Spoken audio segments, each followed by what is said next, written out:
This is Lorna from Ink and Lace, and today I would like to talk a bit about a very traditional Romanian point lace design. It is the honeycomb. This is used for traditional Romanian point lace as centerpieces for the lace to bind a very large part together.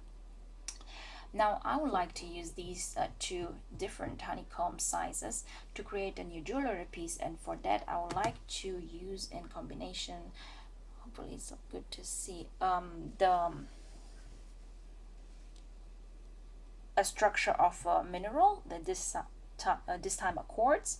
So I'm really excited to see how these two will look good together and form a Romanian pointless piece. So stay tuned to that. Thanks for watching and thank you for subscribing to our channel and for liking us.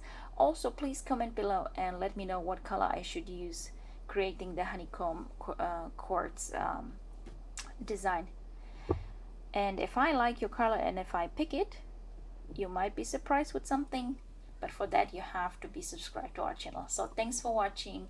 Ink and Lace is waiting for you. La reva de reva pup. Mwah!